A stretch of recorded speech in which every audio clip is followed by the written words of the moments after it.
ശബരിമല സ്വർണ്ണക്കൊള്ളക്കേസിൽ സ്വർണ്ണപ്പാളികളുടെ ശാസ്ത്രീയ പരിശോധനയ്ക്കുള്ള സാമ്പിൾ ശേഖരണം 17-ന്. ഉച്ചപൂജയ്ക്ക് ശേഷം സാമ്പിൾ ശേഖരിക്കാൻ ഹൈക്കോടതി SITക്ക് അനുമതി നൽകി.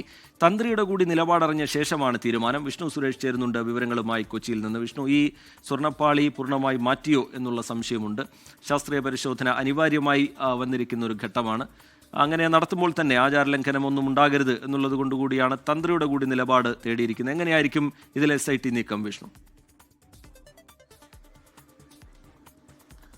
കഴിഞ്ഞ തവണ ഇടക്കാല റിപ്പോർട്ട് സമർപ്പിച്ച സാഹചര്യത്തിലാണ് SIT ഇതിലൊരു ശാസ്ത്രീയമായ പരിശോധന ആവശ്യമെന്ന് ഹൈക്കോടതി ദേവസ്വം ബെഞ്ചിനെ അറിയിച്ചത്. അതിൽ പറഞ്ഞത് എത്ര സ്വർണം നഷ്ടപ്പെട്ടിട്ടുണ്ട്, എത്ര സ്വർണം അതിൽ പൂശിയിരുന്നു, അതുമായി ബന്ധപ്പെട്ടുള്ള ഒരു ശാസ്ത്രീയമായ കണക്ക് ഈ കേസുമായി ബന്ധപ്പെട്ട ഏറ്റവും നിർണായകമായ നടപടിയാണ്. അതുകൊണ്ട് ആ ശാസ്ത്രീയമായ പരിശോധനയ്ക്ക് അനുമതി നൽകണമെന്ന് കഴിഞ്ഞ തവണ പറയുകയും ആ അനുമതി അപ്പോൾ തന്നെ നൽകുകയും ചെയ്തിരുന്നു. പക്ഷേ ഇതിന്റെ ആചാരവുമായി ബന്ധപ്പെട്ട് ചില തടസ്സങ്ങൾ നിന്നൊരു പശ്ചാത്തലത്തിലാണ് സ്പെഷ്യൽ കമ്മീഷണർ തന്നെ ഈ വിഷയം തന്ത്രിയെ അറിയിച്ചത്. തന്ത്രി നിലവിൽ അതിനുള്ള അനുമതി നൽകിയിട്ടുണ്ട്.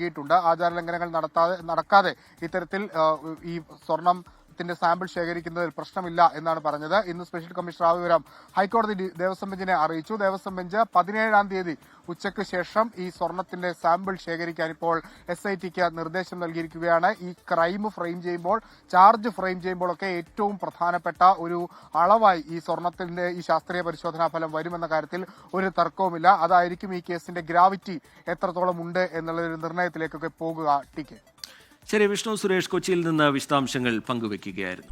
ലോകത്തെവിടെയായാലും ഏത് സമയത്തും 24 വാർത്തകളും ഓഗ്മെന്റഡ് റിയാലിറ്റി പാക്കേജുകളും എക്സ്പ്ലെയിനറുകളും വിശദമായി കാണാൻ ഞങ്ങളുടെ YouTube ചാനൽ നിങ്ങൾക്ക് സബ്സ്ക്രൈബ് ചെയ്യാം.